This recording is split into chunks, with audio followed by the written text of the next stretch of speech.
Chapter 16, Cartel Wives. The peak of their careers. Hmm. Olivia. Junior and Peter's peak year was 2006.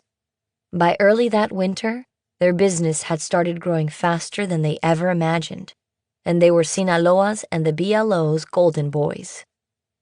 One of the main reasons it happened was because they took advantage of opportunities and connections that no one else had. Chapo and El Mayo were sending Junior and Pete 400 kilos, minimum, every 5 days, which was unheard of. Most months they averaged selling 2,000 to 3,000 kilos, but one time they broke the record and sold 2 tons in 10 days. In Chicago, they'd sold 1,000 to 2,000 kilos a month.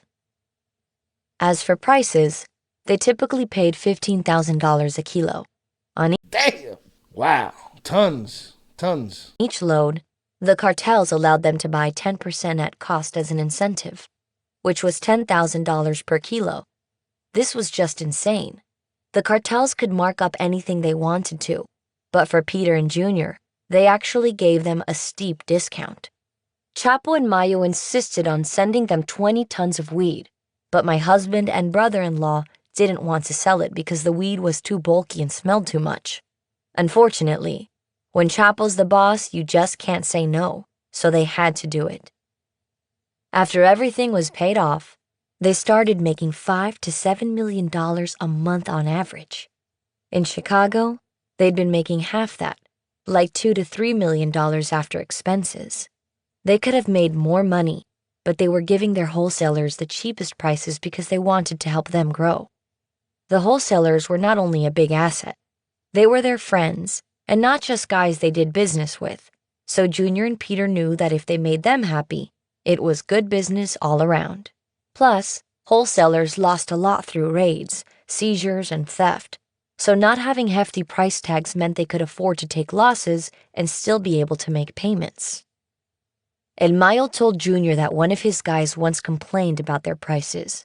The man had said, "The Cuates, twins, are selling the kilos too cheap in Chicago.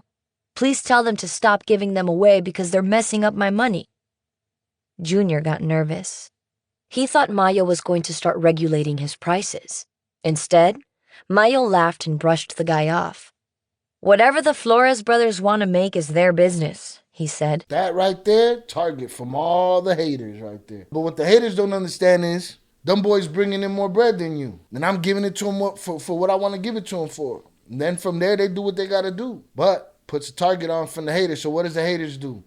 Do the haters step their game up and try to match what the twins do and sell as much as the twins do? No, they get mad. They do some hater shit, you know. They do some hater shit. They rat on them, or they extort them, or they come at them in some way, because that's just what haters do. Junior joked, "You tell him that the next time he wants to move work in our city, he needs to ask us for permission."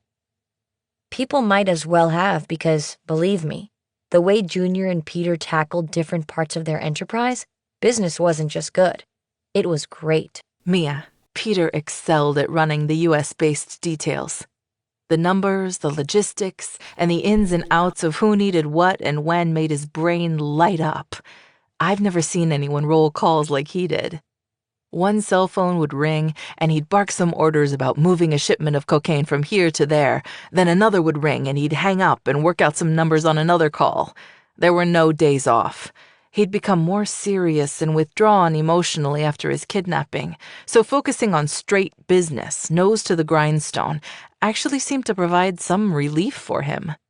He felt like he'd been handed so much responsibility when they hooked up with the cartels that there was no room for error, and he became 100% pure perfectionist. He and Junior had taken too many losses and dealt with too much heartache and stress, so all they wanted to do was be great at what they did and never fuck anything up. They aimed to be the best traffickers ever, and in 2006, they were on their way to achieving that goal. Olivia, while Peter was more on the logistics side, Junior excelled at the personal side. Peter used to call Junior a kiss-ass because of the way he handled their suppliers, customers, and associates. He'd take them out, entertain them, and make them feel really special, and sure, It seemed a little excessive sometimes, but they loved it. Junior's a real people person. He enjoyed talking about stuff outside of business, which made everybody warm up to him fast. He spent so much time beefing up their relationship and connections, but it wasn't to the exclusion of everything else. He also set up their infrastructure in Culiacan, Mexico City, Juarez, Guadalajara, Mexicali, and Toluca, which meant we were traveling nonstop. He had to get stash houses, warehouses, workers, and put together businesses that could serve as fronts.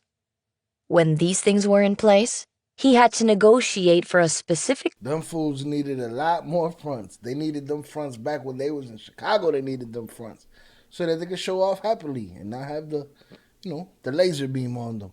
Contract with El Chapo, El Mayo, or Arturo Beltran for a specific amount of coke, usually the exclusion of everything else. He also set up their infrastructure in Culiacan, Mexico City, Juarez, Guadalajara, Mexicali, and Toluca, which meant we were traveling nonstop. He had to get stash houses, warehouses, workers, and put together businesses that could serve as fronts. When these things were in place, he had to negotiate for a specific contract with El Chapo, El Mayo, or Arturo Beltran for a specific amount of coke, usually 3 or 4 tons set at a fixed price. If the street value went up or down, there was no renegotiating. Even though they were still receiving shipments for the bosses, they also worked for themselves. In Chicago, their wholesale price for a kilo was $18,000, but they were getting it at $15,000. That's a $3,000 profit on each one. But in LA, their cost was $12,000. Realizing they could double their profits if they relocated their shipments to LA, they decided to start their own route. Junior set up an infrastructure there, with stash houses, stash cars, warehouses, and workers, while Peter set up the routes, trailers, and drivers. Fortune 500 twins, bro. They were Fortune 500. They could have sold and transported anything. When the contracts were settled with the cartels, Peter would negotiate prices with his wholesalers. Then it was time for things to move. Junior would fly to wherever the cartel's shipments had landed to make sure the cocaine was quality grade. Once everything checked out okay, Peter would coordinate with Junior and make sure all his drivers were in place with a deposit payment in hand. Junior would then pay the fleteros, independent contractors who move shipments of drugs to various locations, to pack up the commercial buses that held the stashes. Junior would call his contact person to clear all the military checkpoints so the buses could make it safely to the border. They paid $50,000 each month for this luxury. Before they actually drove into California, the amount of moving parts that these dudes had to deal with is just crazy. Junior would have their workers unload the buses in Mexicali. Then he'd pay cruceros, who are independent smugglers, to jump the work across the border using underground tunnels, cars with fast passes that allowed them to drive into Mexico without being checked, or however else they saw fit. Later, when they got access to La Puerca's tunnels, they eliminated the cruceros and began using their own people. When the shipments made it to LA and a deposit was paid, Junior's employees would load the drugs into SUVs with stash compartments and take them to various stash houses. There, different workers would clean the bricks of kilos, repackage them, and vacuum seal them. Then Junior's workers would take the kilos to a warehouse and wait for the drivers that Peter would send. Employees would load up the tractor trailers with kilos, and then Peter would send his drivers to Cincinnati, Columbus, D.C., Philly, New York, Detroit, and their main hub, Chicago. Peter was meticulous about keeping daily tabs on the drivers. The shipments had to get where they were expected. There could be anywhere from 2 to 4 semis on the road at a time, either with drugs or money, but they never carried more than 300 kilos each. Olivia. Once the shipments arrived at their destination, the same cycle started again. Peter had his workers unload the bricks, take them to the stash houses, count them, and keep inventory on them. They would never keep more than 200 to 300 kilos or $5 to $7 million at a time in a single location, and they nicknamed every stash house, warehouse, courier, and wholesaler so that if the feds were listening, they'd have no idea what and who they were talking about. For example, if there was a 7-Eleven nearby, they'd call the stash house the 7-Eleven. Then, he'd serve his wholesalers, most of the time on the same day, and they'd dole out the bricks to their dealers. Mia, the last part of the trafficking equation concerned money. Let me say this too. Say what they want. Oh, this is the wives' book. Bullshit. This is co-written by the twins. Because I don't care how much pillow talk these ladies had, they didn't have all of these logistics the way they have it like this. That wasn't just part of their everyday lexicon that they knew all this information and they could just sit down. Nah, this was a co-written situation from prison between the twins and the wives. There's no way these ladies just had this information. This was fed to them by the guys that knew. And there was only two guys that really knew everything. And that was Jay and Pete, which I ain't mad at. I mean, it's what they're supposed to do. But this book has a lot to do. This is more than just Cartel Wives. They're telling the twins' story as well. You know, this is more than just them telling their story or their perspective. Peter got the couriers in each city to collect cash from the wholesalers, and his tractor-trailer drivers would take it to their main hub in Chicago. Then his couriers would carry it to their stash houses. Peter would have them sort through the bills using money counters, bundle it up in certain denominations, package it, vacuum seal it, and transport it to the tractor-trailer drivers. That's a lot. His workers would be up all night counting, while his couriers were delivering drugs to his wholesalers, and he wouldn't sleep till they all got home. It wasn't just that he wanted to make sure everything was in order. He needed to be sure his guys were safe. They were counting millions of dollars, so it wouldn't take an hour. They'd be working till 4 a.m., so he and I wouldn't go to bed till 5 or 6.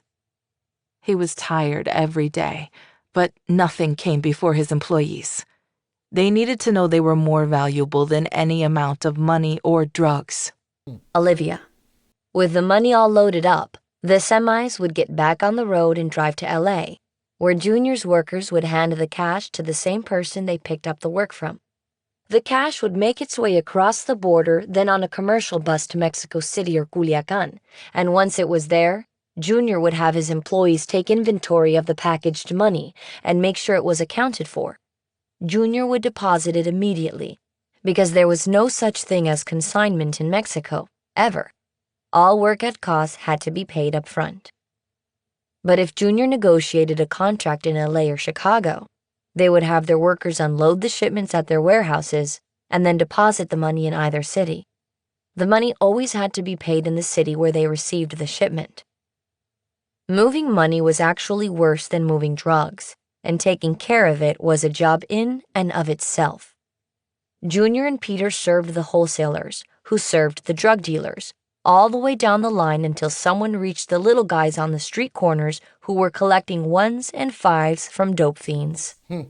People imagine the cash involved in drug trafficking is like a scene in the movies, when one person hands another a suitcase full of clean... Hell no. Dirty ass, snorted, snot and powder ass dollars. That's what you're getting. crispy $100 bills, all tied up and positioned in neat rows. Nope. It's not like that.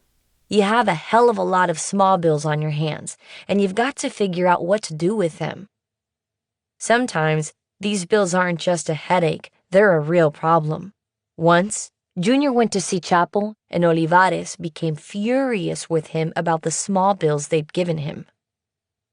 "You turned in $1.6 million in 1s and 5s?" he yelled. "That money filled up a whole fucking shipping container." So what's up? You don't want it? You don't want it? I'll take it back with me. Don't worry about it. I'll find some place for it. "You better come pick them up right now because I'm not accepting your bullshit money as payment. Well, If you don't get it fast, I'll burn it all." Junior was stunned. But now you wildin'. Now you trying to burn it too. You trying to put me in debt to you. I just gave you 1.5, but you mad. he didn't want to show it. Instead, he looked at Olivares and Chapo and leveled with them. "We have to pick up $6 to $7 million just to get $1 million in hundreds. We didn't have the time to change the rest into larger bills. My brother's depositing faster than the workers can run through the money and package it. Since you needed to transport the money quickly to Mexico, we had to do it this way." Chapo thought for a minute, then nodded his head. He understood that Junior was doing his best. "Let it go, Olivares," he said. "Let it go." Logic. Somebody got to be logical. And that's one thing I'm learning about this whole Mexican cartel shit. There's not much logic. It's ridiculous shit like, I burn it all. It's all by order, a la orden. You know what I'm saying? It's like, that's not how the world works. He had a perfectly good explanation why he just gave you 1.5 and 1s and 5s. You know what I'm saying? You wanted it quick? You want it quick or you want crispy hundreds? You got to make up your mind. You know what I mean? Or you want to burn it. Like, so they was very illogical, you know what I'm saying? They was very quick to burn it all down. What the fuck is wrong with these guys? Olivares was beyond upset, but Chapo was the boss, and his order was going to stand. Mia. While Peter took control of the ledgers and the accounting in meticulous detail, he and Junior took equal responsibility for hiring and training employees. As far as their people were concerned, they were one voice. And together, they always stressed one thing. Their workers should act, not think. "Leave the thinking up to us," they'd say, knowing there was no room for error. Their employees were their eyes and their ears, and they maintained close relationships with every one of them. Peter and Junior always made sure they knew that they were not replaceable, and they would never choose money over them.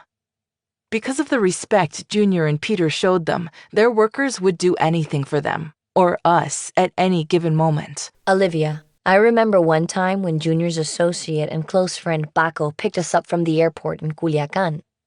Even though we had new identities, airports were always nerve-wracking, especially that day.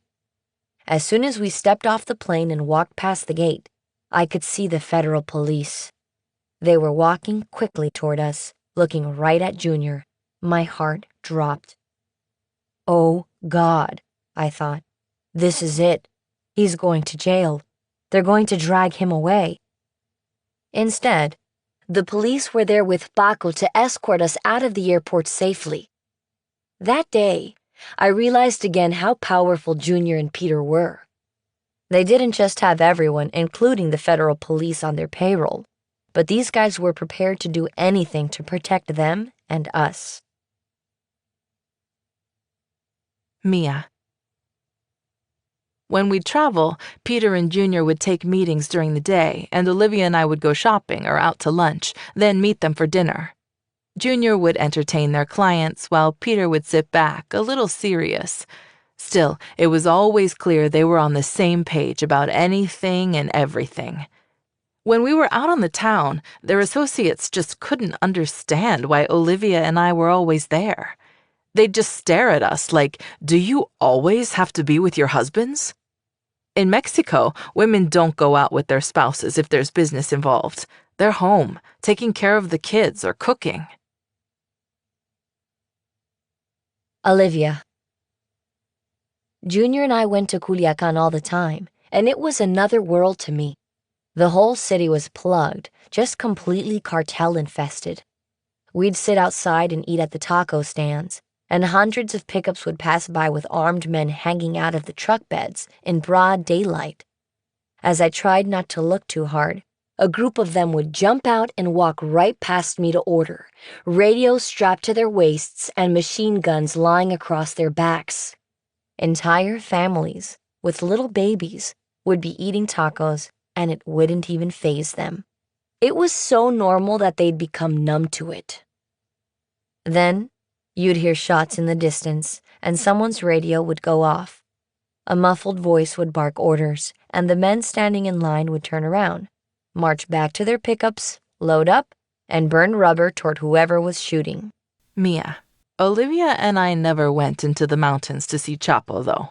That was strictly off limits to women, unless you were a stripper or a prostitute. Mind you, when we spoke to Val, we asked Val, because Goth Beauty had asked if she had seen or if she had met Emma Coronel, which is Chapo's wife, and Val's answer was, in Mexico, the women are at the crib. They're not sitting around doing business. So they also said they weren't privy to the Chapos and the Mayos of the world. But according to Junior and Peter, there were plenty of them there because Chapo loved to pay for girls and always had them around.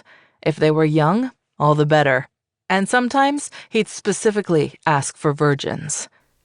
Every inch of Chapo's compound was spotlessly clean. Why? Because he always had a girl on standby. Olivia, Peter and Junior weren't into that though. After watching how their father acted and all the heartache their mother went through, they wanted to be different with us. They were devoted to me and Mia and didn't even think of cheating on us. They made that clear when they were in the mountains too.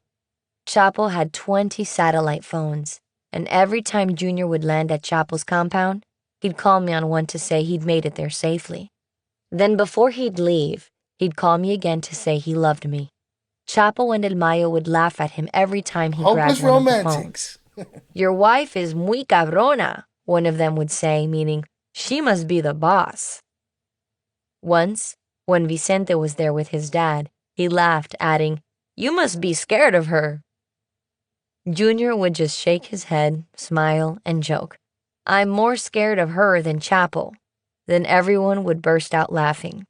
All that power, and he still chose to think I was in charge. Yeah, and then Chapo just wrote it on his little list. This cabrón said he's more afraid of his wife than me. Keep that there for if anything goes down, I could use that on him. Mia, Chapo was the boss, but he was a real person too. Peter said he had this unique, super sharp sense of humor and was always kidding around. But not in a goofy way. He'd just say little things, and you couldn't really tell if he was messing with you or not. He was really engaged, really perceptive, and was always making a very deliberate effort to Yeah, that's that crazy psychopath murderer sarcasm. That's what that is. stay on his toes and keep you on your toes. Facts. He was taking B12 shots and flying in special vitamins from Europe every week. "I like to keep my mind strong and my body healthy," he'd say. Olivia, that's probably one of the reasons he liked Junior and Peter so much. They kept him feeling young. Junior and Peter were just kids in their mid-20s. Chapo and El Mayo were 30 years older than them, and it was fun for them to have these young guys in their inner circle. Plus, as Americans, they were different, exotic almost, and Chapo just soaked that up. Chapo adored American food, and he once shut down a Burger King just so he could eat there. He loved talking about their business across the border because he knew how hard it was to work in the States. The challenge was exciting to him. It was a whole other world. Mia. Junior and Peter being American wasn't just good for stories or thrills, though. They knew how to deal with their American workers in a way the Mexicans never would. Most of their wholesalers in Chicago were black, and people from Mexico didn't trust them. They'd never dream of giving them work because they don't have family in Mexico. And south of the border, the only thing that matters is where your roots are. Family is the cartel's insurance. Leverage is the cartel's insurance. And if your family can be leveraged, then that's what they want from you. And again, we've had this conversation before. Yeah, the twins didn't just deal with a bunch of Latino gangs. No, they dealt mostly with black gangs. And that's a conversation that those paisas, that don't speak much English ain't able to have. The twins were able to have that conversation, which led them to a lot of bread. If you don't pay up, they'll kill your wife and your kids. This psychological barrier existed on the other side, too. The black wholesalers and dealers didn't respect the paisas or their Mexican connections. They'd say, "Those paisas in sombreros don't speak a lick of English." There was no one to bridge that divide till Junior and Peter showed up. They built these new networks. Business boomed, and suddenly everyone was happy. Olivia, their meetings with the cartels became natural and easygoing because of it. The more they got to know Chapo and Mayo and the richer they made them, the more relaxed things became. They started to become family to them. When they'd get to the palapa, Mayo would stand up from his chair, motion for them to sit down, and say, "No, Pedro, Junior, take my seat." He'd always state both of their names, one right after the other, because all the haters hated that. I'm sure they did. Hated it. It take little things for a hater, man. Little tiny things, man. You come up on anything they weren't able to come up on, it just broods in them, you know what I'm saying? In their weak being, in their, because he couldn't tell them apart. El Mayo started taking care of Junior and Peter because he loved how humble and appreciative they were. In Mexico, giving gifts to say thank you is expected, but Peter and Junior were the best at it. They'd gifted Mayo's sons with $150,000 Rolex masterpieces and $150,000 choppers. And even though Mayo had never let his kids ride motorcycles because his grandson had tragically died on one, he still expressed his gratitude. Chapo adored Junior and Peter and looked at them like sons. He even pushed them to be good influences on his youngest kid, who was sort of immature. Today, Alfredillo's famous for posting Instagram photos of stacks of cash, his Lamborghini, hot girls in bikinis on yachts, and his pet cheetah. Money phone guy? He's a money phone guy? Pendejo. Back in 2005, there was no Instagram, and Alfredillo was just known as a rich narco junior. He lived in Guadalajara near us, and sometimes we'd see him driving his white Lamborghini way too fast past our house. Chapo got on him for this, and he wanted him to hang out with Junior and Peter. "You're good for my son," he said to my husband and brother-in-law. Sure enough, Alfredillo started coming by our house after that. Mia. Chapo and Mayo used to make jokes about how big Junior and Peter were. Chapo would laugh and say, "You can feed all the pigs in the world with the scraps you leave behind." Basically, that means that you're making so much money that you can afford to drop some for the pigs that are sniffing around under you. To them, Junior and Pete were these wonder twins, capable of almost anything. Olivia, things were so relaxed that sometimes the jokes were aimed at Chapo. It was hot in the mountains during the day, so a lot of the time Peter and Junior wore shorts when they flew there. For Americans, this was normal.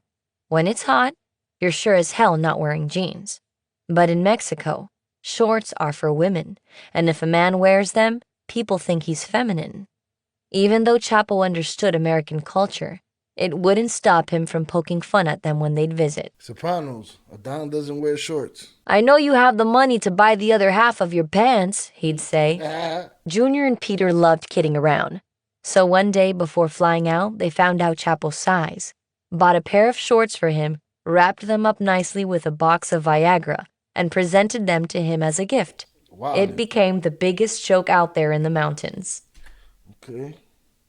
Estos cabrones gave me Viagra box and shorts. Put that on the list in case anything happens. Mia. At home, we never joked about business or Chapo, much less talked about it. In fact, we hardly discussed all the money that was coming in.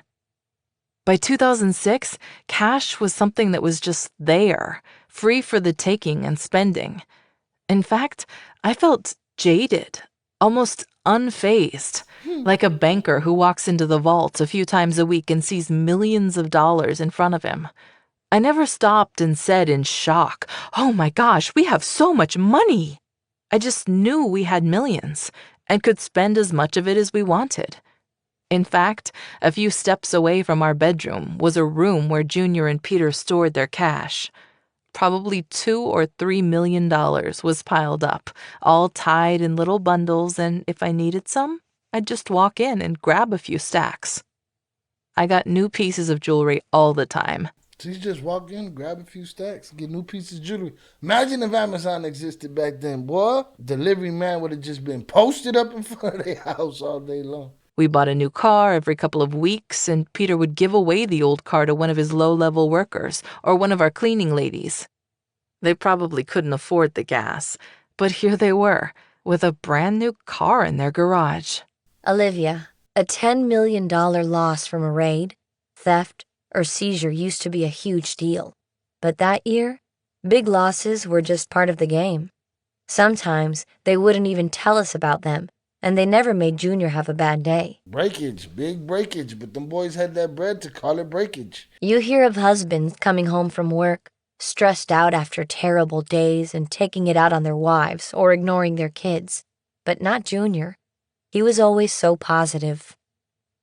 Once, all of us were out at this really nice Italian restaurant, and Junior's phone rang. In the middle of the conversation, I heard him say, $10 million gone? Okay, we'll just have to make it up this week. I flipped out. Make it up this week? You lost $10 million? Don't stress, Liv, he said. It's just part of business. Mia. Peter wasn't the type of guy to get really happy about making money. He never said, "Hey, baby, I made $1 million today. Let's go out to eat." Steak. Both of us came from nothing, and millions of dollars hadn't made our lives better. Sure, it made things easy and nice, but better? Not really. If anything, things were just more complicated. Olivia, honestly, I always felt that money was the root of all evil. I'd see people all of a sudden with wads of cash, and it had turned them into monsters. Junior would always say to me, "No, you don't understand. They didn't become assholes overnight. They were always like that. They just didn't have the means to show it." I couldn't wrap my brain around how that could happen. When I was a teenager, I thought earning money would make me truly happy, really complete me. But pretty fast, I figured out there's more to life than that. Life's about family and love, and putting good into the world. Since then, there have been times I've had millions of dollars and times I couldn't pay my bills, and my heart's been the same through all of it. Same with Junior. Money never changed him. He was different from all the rest. He would have been the same good person if he'd worked from 9 to 5 every day. Throughout 2006, it would be something I'd have to remember, because while life couldn't have been better at home, the Mexican drug trade was about to reach a boiling point, with all of us caught in the crosshairs. You know, I wanted to hear that. I wanted to hear the numbers. I wanted to hear some logistics. I wanted to hear how it went down, what was going down. I knew it was coming, and there it was. They got into the relationship with Chapo and Mayo and how that built, and their joking, the little joking situation they have with Chapo, like they're relaxed. How everybody else is looking at them because they're them dudes, but they're them dudes to the point where Chapo want his kid hanging out with them. And I'm sure that's breeding a whole lot of resentment between all of the other guys on the block, all of the other guys doing their thing, you know what I'm saying? So we're going to see where that leads to, because now it's easy. Now, if there's a fracture in the system between the cartel, all those guys is like, all right, we get to eat these dudes if we want to. They're caught in the middle now.